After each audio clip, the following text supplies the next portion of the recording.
오늘도 우리 하나님의 은혜를 삼하며 나온 사랑하는 성도님들에게 하나님의 기쁨이 감사가 충만하기를 바랍니다. 옆에 분에게 한번 인사할래요? 하나님이 당신을 정말 사랑하십니다. 하나님께서 당신에게 복 주시길 바랍니다. 하나님께서 당신을 지키시길 바랍니다. 하나님께서 당신을 승리하게 하실 줄 믿습니다. 그렇게 될 줄 믿습니다. 교육을 일컬어서 백년지대계다라고 말합니다. 100년. 교육을 어떻게 하느냐에 따라서 100년의 미래가 전혀 다른 미래가 될 수 있다라는 말입니다. 3살 버릇 8까지도 간답니다. 어렸을 때 어떻게 배웠느냐에 따라서 그 버릇이, 그 습관이 생명이 다할 때까지 가는 일도 생기게 된답니다. 교육면에 있어서는 우리 한국 부모님들을 따라갈 그런 부모님들이 없지요. 우리 한국의 부모님들처럼 그렇게 교육에 열심인 그런 부모님들 아마 찾아보기 어려울 겁니다. 근데 그게 가끔은 좋기도 하고 그렇지 않기도 합니다. 왜냐하면 바른 교육을 시키면 그 열정이 아이들을 살리고 사회를 살리지만, 열정만 있고 바르지 않는 교육은 결국은 한 사람을 무너뜨리게 할 수 있는 그런 일이 될 수도 있습니다. 정재철이라는 젊은이가 있습니다. 이 젊은이가 10대 때는 굉장히 순종적이고 부모가 계획한 계획대로 차근차근 잘 그렇게 살았답니다. 근데 어느 날부터 갑자기 막 말을 안 들으니까 부모로부터 폭언을 듣고 그러면서 아버지와 막 뒤엉켜 싸우고 그런 일이 벌어지게 되었답니다. 그의 어머니의 말을 빌면 어렸을 때 이 아이가 계획대로 잘 자랐는데 어느 날부터인가 이 아이가 게임에 빠져가지고 게임에 중독이 돼가지고 계속해서 거짓말하고 뭐 반항하고, 그러니까 아버지하고 막 어느 날은 싸우다가 둘이서 계단까지 굴러가가지고 막 그렇게 가기도 하고 그랬답니다. 이 아이는 부모님에게 사실 반항했던 거예요. 그래서 게임에 중독이 되고 방법이 없습니다. 이거 어떻게 해야 돼요? 그러다가 이 어머니가 기독교 학교를 만나게 되고, 그리고 이 아이가 기독교 학교에 들어가게 되었답니다. 기독교에 들어갔는데 이 아이가 그 기독교 학교의 그 가르침을 통해서, 신앙 교육을 통해서 아이가 달라지기 시작한 겁니다. 이 아이가 그렇게 아팠던 모든 것들이 치료받고요, 그 무서운 게임 중독에서 벗어나기 어려운 그 게임 중독에서 해방이 되었습니다. 그토록 원망스럽던 부모님이 한없이 존경스러워지고요, 그렇게 싫었던 공부가 정말 너무너무 재밌고 그렇게 기쁜 일이 되었습니다. 그런 기독교 교육을 통해서 그는 자신이 하나님의 존귀한 자녀라는 것을 깨닫게 되었고요, 세상을 바라보는 관점이 예수님의 눈으로 세상을 바라보게 되었고, 그래서 예수님의 마음으로 사람을 대하고 섬기게 되었답니다. 이 정재철이라는 젊은이가 미국의 명문대학을 진학을 했습니다. 미국의 명문대학을 진학하고, 그리고 거기에서도 조기 졸업을 해서 뭐 그렇게 이름만 얘기하면 알만한 그런 국제기업에 취업을 하게 되었답니다. 뭐가 이 사람을 이렇게 바꿨을까요? 도대체 뭐가요? 도대체 뭐가요? 이 젊은이를, 그리고 그 가정을 그렇게 든든히 세울 수 있었겠습니까? 남다른 교육에 대한 생각이 있는 한 분 목사님 때문이었답니다. 그 서대천 목사님이 계시는데요, 그분이 기독교 학교의 이사장으로 있으면서 이 아이들을 기독교 이념으로 키운 겁니다. 근데 이 서대천 목사님의 말을 여러분들 한번 자막을 통해서 보시기를 바랍니다. 10대 자녀의 잘못된 모습은 부모가 뿌린 씨앗이다. 자녀에게 최고만 제공하길 원하는 부모가 오히려 자녀에게 돈만 추구하는 모습, 남의 시선을 의식하는 모습 등 잘못된 모습을 보여줌으로써 자녀에게 실패한 인생을 제공할 수 있습니다. 그러면서 이 목사님이 자녀들의 미래를 멋지게 하기 위해서 부모가 자녀에게 꼭 선사해야 될 4가지가 있답니다.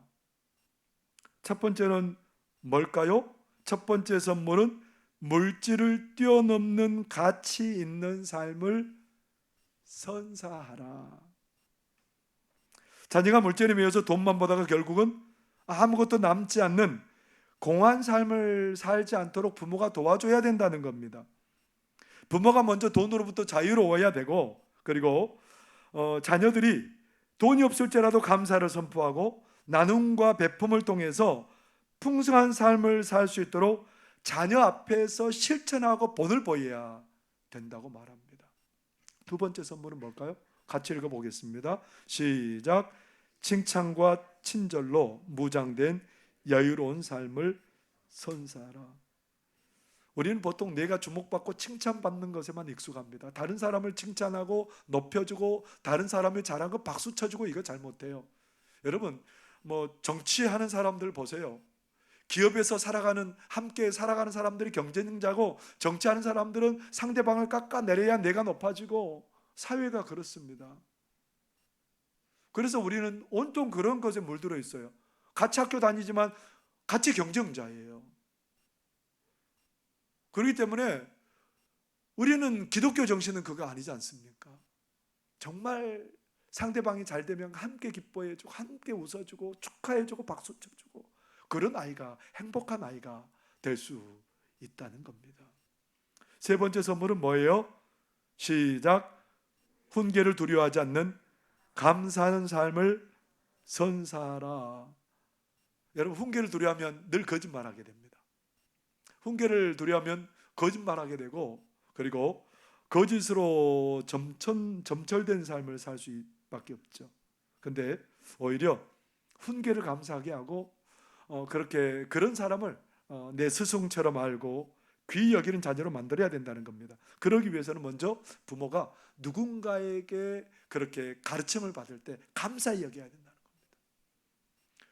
싫은 말 하기 싫잖아요. 누구나 다. 근데 왜 그 싫은 말을 해요? 관심이 있어서 싫은 말도 하는 거예요. 그래서 그 사람이 잘 됐으면 하는 마음이기 때문에 그런 마음도 어떻게 받아들여야 되는 겁니까? 달갑고 기쁘게 받아들여야 그 인생이 복된 인생이라는 겁니다. 네 번째 선물은 뭘까요? 읽어보겠습니다. 시작. 보이는 것 너머에 보이지 않는 세계를 선사하라. 그저 눈앞에 보이는 세상에 좋은 것만 추구하고 살다 보면 나중에 자녀들은 아무것도 남지 않습니다. 좋은 대학, 좋은 배우자, 좋은 직장, 이런 것만 찾아서 가다 보면 계속해서 인생은 목마른 가운데 허덕일 수밖에 없다는 겁니다. 그러나 하나님께서 지으신 영적인 존재로 창조된 우리들은 어떤 존재들입니까? 보이지 않는 세계를 살아가는 존재들입니다. 그리고 보이지 않는 그 세계 가운데 살아갈 존재들입니다.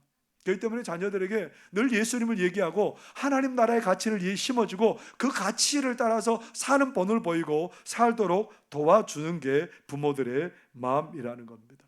이러한 잘된 교육, 하나님의 은혜 안에서 그렇게 바른 믿음의 교육은 한 사람을 살릴 수 있는 겁니다. 그 나라의 미래를 살릴 수 있는 겁니다. 근데 우리는 이런 얘기, 좋은 얘기 들으면, 자녀를 복되게 하는 얘기 들으면 이게 잘 안 됩니다. 1년 동안 어디에 가서 교육을 받고 나 그렇게 살아봐야 되겠다 했는데 더러묵입니다. 왜냐하면 우리의 환경이, 자녀를 양육하는 환경이 쉽지 않은 환경이기 때문에 그렇습니다. 오늘 에베소서도 사도 바울이 로마 감옥에서 에베소 교인들에게 편지를 쓰고 있습니다. 이 에베소 지역이 얼마나 소중하고 중요한 지역인지, 이 지역에서 사도 바울이 제일 오랫동안 3년 동안 그곳에서 성도들을 복음을 전하고 가르쳤습니다. 왜냐하면 동서를 잇는 좋은 교역로고, 그곳에서 사람들이, 자녀들이 잘 서게 되면 이곳이 놀라운 복음을 전하는 복된 장소가 될 것을 알기 때문에 사도 바울은 그것에 관심을 가지고 집중하고 있습니다. 그러면서 그 교인들에게 편지를 쓰면서 자녀에 대한 얘기도 해요. 이 어려운 상황 가운데이지만 너희들이 자녀를 믿음으로 잘 세워야 된다는 겁니다. 그 에베소 상황이 얼마나 어려운지 몰라요. 성경에는 계속해서 그런 얘기가 나오고 있습니다. 사도행전 19장에 보면 그곳에 보니까 막 사도 바울을 통해서 엄청난 일들이 벌어집니다. 사도 바울이 손수건을 가져다가 병든 사람이나 귀신 들린 사람에게 얹어놓으면 병이 낫고 귀신이 떠나가요. 사도 바울이 입었던 그 앞치마를 그렇게 얹어놓으면 귀신도 떠나고 병든 자도 일어나게 돼요. 아니, 왜 그런 일이 일어날까요? 왜 하나님이 그런 일을 일으키시는 걸까요? 하나님이 그 세대에 하나님이 살아계심을 보여주고 싶은 거예요. 하나님의 능력 있게 역사하심을 사람들에게 보여주고 싶은 거예요. 믿음의 자녀들에게 그 능력을 보여주고 싶은 거예요. 하나님이. 그 지역은 근데 어둠이 가득해요. 왜냐하면 그 당시에 사람들에게는 집집마다 뭐가 있었냐면 마술하는 사람들이 부지기수였고요, 집집마다 마술하는 책들이 많아요. 이런 글을 써가지고 그 부적처럼 쓰여진 것을 읽고 그것들을 행하는 사람들이 되게 많았습니다. 근데 사도 바울이 예수 이름으로 놀라운 일을 벌이니까 나도 저 예수님 믿을래, 나 이거 필요 없어 하고 그 마술책을 가져왔는데요, 그 쌓아놓은 마술책이 산더미처럼 많았답니다. 오늘날 돈으로 환산하면 50억 원어치. 안 놀라시네요? 50억 원어치 책을 사면 얼마나 되겠습니까? 산더미처럼 쌓아 놓는 거지요. 근데 그 책을 전부 다 불살라버립니다. 뿐만 아니라 그 지역에는 뭐가 있냐면 아데미 여신을 섬기는 그 신전이 있는 겁니다. 신전의 규모가 얼마나 크냐면 길이만 해도 100m, 너비만 해도 54m, 높이가 17m, 굉장히 크죠. 그곳에서 사람들은 우상을 섬기고, 그리고 나중에 아데미 여신의 그 신상을 조각해서 파는 것으로 생계를 유지하고 거기에서 우상을 숭배하면서 그게 일상인 거예요. 그냥 성적인 타락이 만연하고 도덕적인 타락이 만연하고 거기에 인구가 25만 명 정도 됐는데요, 그곳에 그 사람들이 그냥 세상의 물질적인 것, 향락, 그것들을 추구하고 사는 사람들이 부지기수입니다. 이렇게 이게 너무너무 어려운 겁니다. 이런 상황에서 믿음의 교육을 시켜서 그 시대를 살리는 게 쉽지 않습니다. 오늘날 여러분, 우리 시대는 어떤가요? 오늘날 우리 시대는 자녀들을 믿음으로 기르고 살아가기 쉬운 시대입니까? 아닌 것 같아요. 참 이기적이고요, 참 폭력적입니다. 천안의 한 파출소에 14살 먹은 아이가 수갑을 차고 있어요. 여러분, 14살 먹은 아이가 뭘 잘못해야 수갑을 차고 있는 거죠? 그 아이가 이제 경찰관에게 이게 너무 꽉 조여서 힘드니까 풀어달라고 말하면서 막 입에 담지 못할 욕설을 합니다. 그리고 발로 경찰을 찹니다.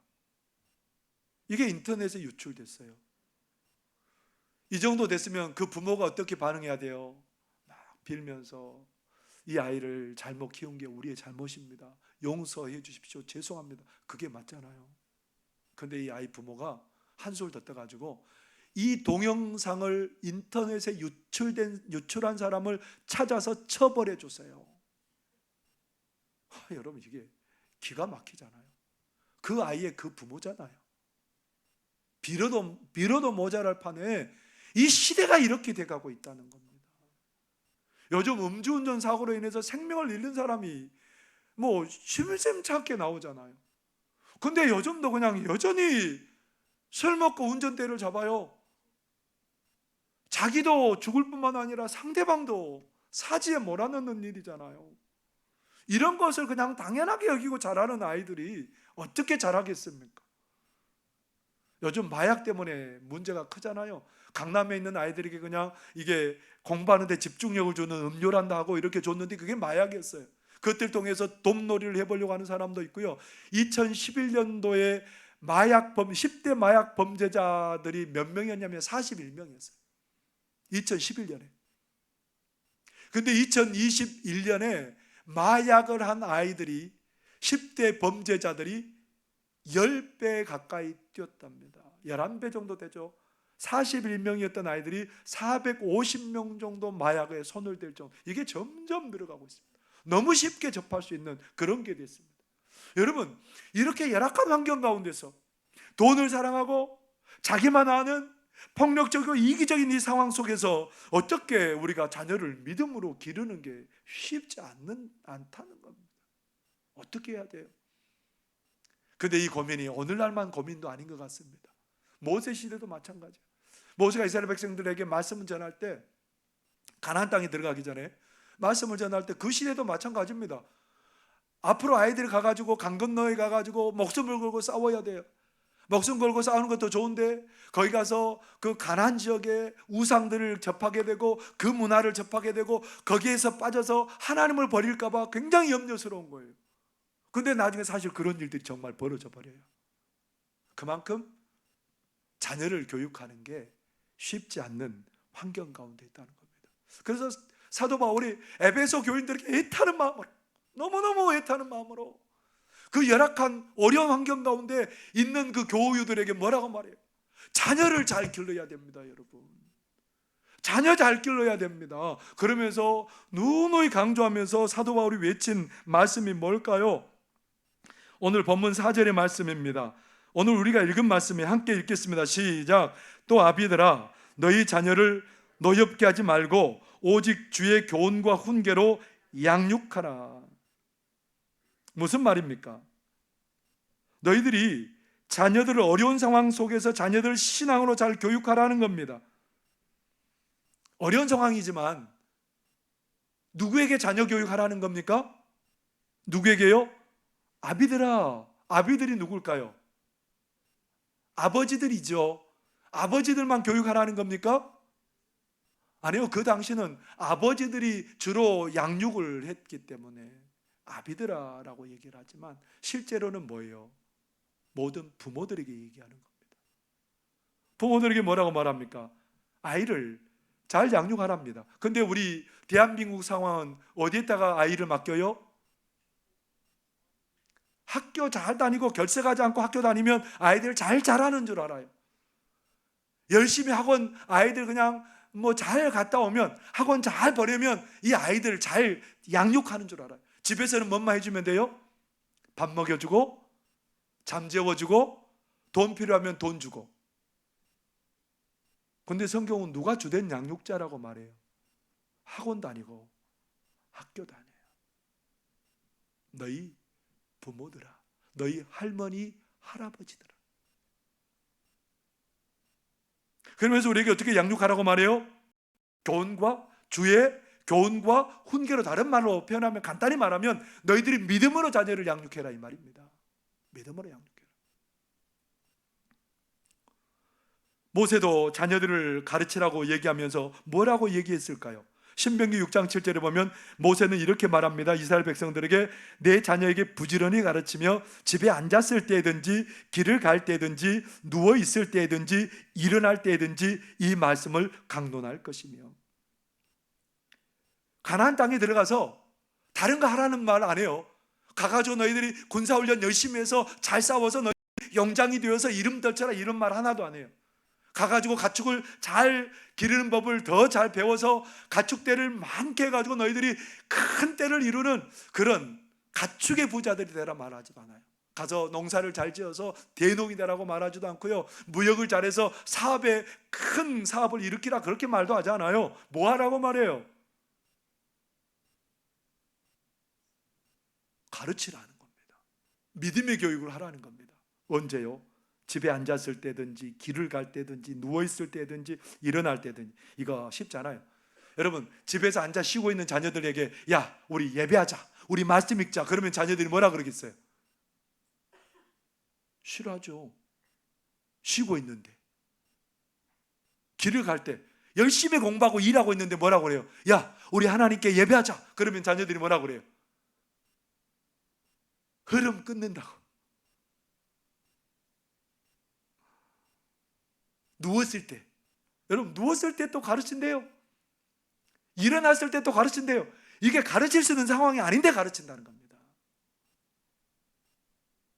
그만큼 뭐가 중요하다는 겁니까? 믿음의 교육이 중요하다는 거예요. 왜 믿음의 교육이 중요해요? 그 한 인생을 세우기 때문에 그렇습니다. 그 한 나라를 세우는 것이 믿음의 교육으로부터 나오기 때문에 그렇습니다. 그렇기 때문에 우리는 분명한 자녀를 잘 기르는 그 분명한 생각이, 분명한 목적이, 분명한 가치관이 있어야 되는 겁니다. 자녀를 잘 믿음으로 세우기 위해서 어떻게 해야 될까요? 첫 번째로 우리의 자녀가 하나님의 자녀임을 인정해야 된다. 우리의 자녀가 누구의 자녀라고요? 하나님의 자녀. 그것을 인정하지 못하면 우리가 자녀를 노엽게 하기가 쉬워요. 4절의 말씀 우리가 다시 한번 더 읽어보겠습니다. 시작. 또 아비들아 너희 자녀를 노엽게 하지 말고 오직 주의 교훈과 훈계로 양육하라. 우리 대부분의 옛날 그 시대의 많은 부모들은 자기 자녀가 소유물이에요. 그래서 자녀는 내 마음대로 할 수 있다고 생각해요. 내 생각대로 따라오지 않으면 윽박지르고 막 그렇게 하죠. 심지어 옛날 고대 시대에는 자녀들의 죽고 사는 문제까지 부모가 주관할 정도로 굉장한 권력을 가지고 있었던 게 부모였습니다. 그러다 보면 자녀들이 얼마나 상처받겠어요. 막 학대하고 인격을 무시하고 막 마음대로 잘못하면 비난하고 책망하며 그런 아이들이 노여워지지 않겠어요? 어떻게 믿음의 대를 이어갈 수 있겠습니까? 그래서 뭐라고 말합니까? 노엽게 하지 말라라고 말합니다. 어떻게 해야 노엽게 하지 않을 수 있어요? 이 아이는 하나님이 나에게 맡겨준 아이예요. 하나님의 사람으로 하나님의 자녀답게 길러야 되는 거예요.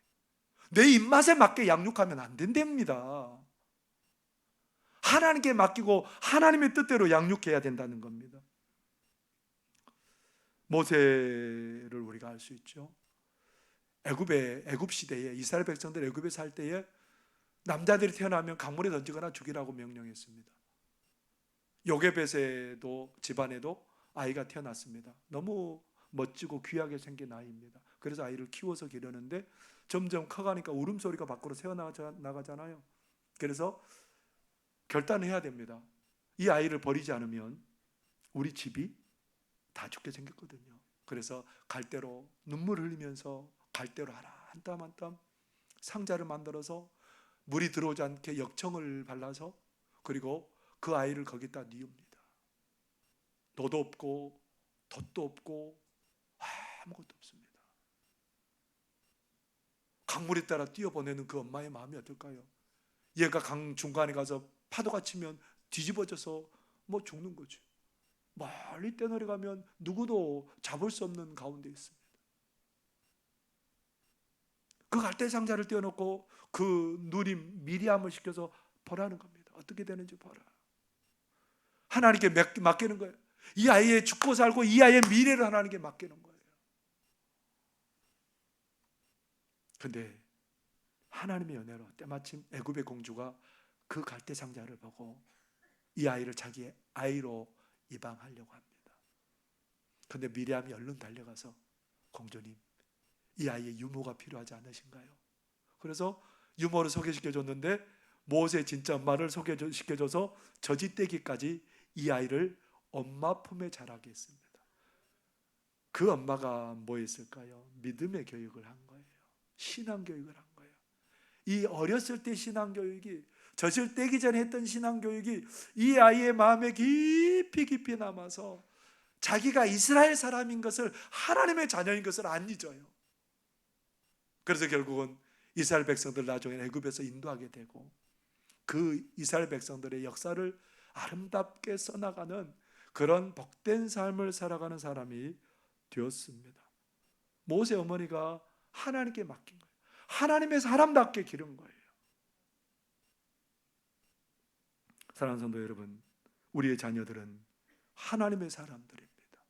하나님의 자녀답게 길러야 될 사명이 우리 가운데 있습니다. 프랑스 노트르담 대성당에는 100m 정도 떨어진 곳에 플라스 모베라는 광장이 있답니다. 그곳에는 16세기 종교개혁 당시에 깔뱅의 개혁주의 신앙을 따랐던 위그노들, 그러니까 기독교를 믿는 사람들이죠. 그 신앙 노선을 따라가는 사람들을 로마 카톨릭이 그렇게 박해를 합니다. 그 신앙 노선을 가는 사람들을 그렇게 거기에 화형시켜 죽이는 장소가 그곳이었어요. 원래는 노트르담 성당 바로 앞에서 그렇게 죽였는데, 화형시켰는데 시체 타는 냄새가 나니까 그들이 미사 드릴 때 막 그 냄새가 역겨우니까 멀리 좀 먼 곳으로 그 화형 장소로 옮겼습니다. 한 젊은 여성이 거기에 화형을 당하게 되었습니다. 여성의 아이가 3개월 된 아이가 앞에서 울고 있는 거예요. 이 여인이 이제 곧이즘에 화형을 당하는데 옆에서 화형을 집행하는 사람이 뭐라고 말하냐면, 예수님을 안 믿는다고 부인하면 당신은 살아날 것이고 이 아이도 당신이 잘 기를 수 있을 것이라고. 그 여성이 어떻게 했겠습니까? 예수님 안 믿는다고 한마디만 하면 되는데, 저 죽여주세요, 저 죽여주세요. 왜 저 죽여주세요 얘기할 수 있었을까요? 왜 그런 얘기할 수 있었을까요? 천지를 창조하신 우리 하나님의 손에 이 아이를 맡기는 겁니다.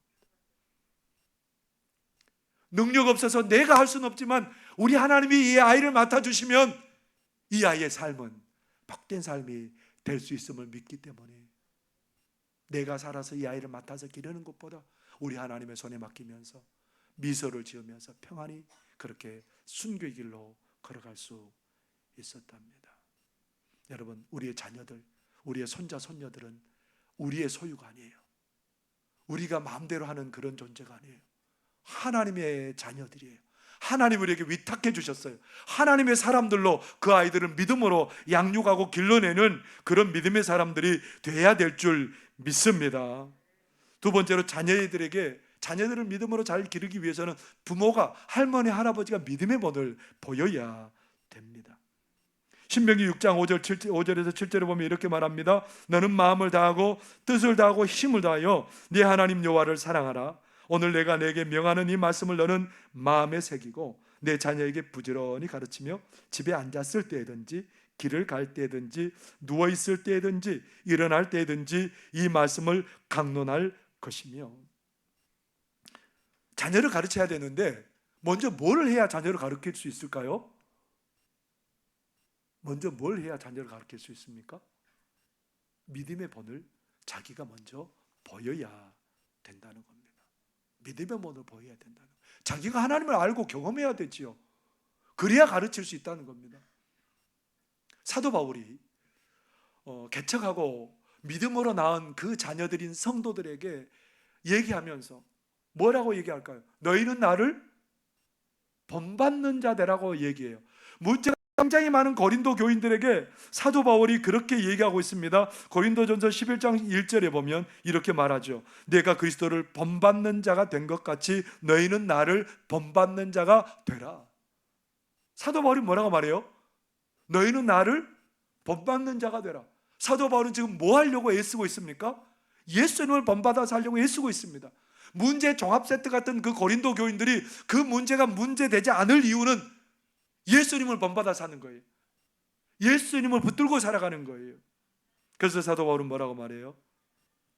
내가 예수 그리스도를 본받는 것 같이 너희는 나를 본받는 자가 되라. 그렇게 얘기를 합니다. 지난 4월 14일 날 우리 그 교단 총회장을 지내셨던 이규호 목사님이 하나님의 부름을 받았습니다. 이 이규호 목사님이 많은 사람들이 감동을 줬던 그런 분인데요. 이분이 이제 장례를 총회장으로 장례를 치르는데 그 목사님 아드님이 유족 대표로 그렇게 앞에 나와서 말을 하는 겁니다. 뭐라고 말하냐면 이런 말을 합니다. 아버지께서 며칠 전 응급실에서 진찰하는 의사 손을 붙들고 예수 믿으시오라고 말하는 것을 보았다.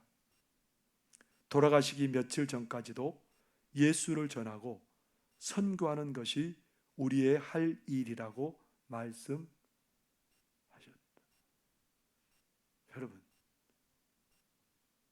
이 목사님은 그 무슨 말보다 이 아들에게, 목회를 하는 이 아들에게 그 무슨 말보다 가장 큰 가르침을 준 겁니다. 고통스럽고 돌아가기 얼마 이제 힘든데 그 상황에도 의사 선생님 붙들고 뭐라고 말해요? 예수님 믿으시오. 그 영혼을 얼마나 사랑했으면, 그가 얼마나 예수 믿고 잘 됐으면 그런 말을 했답니다.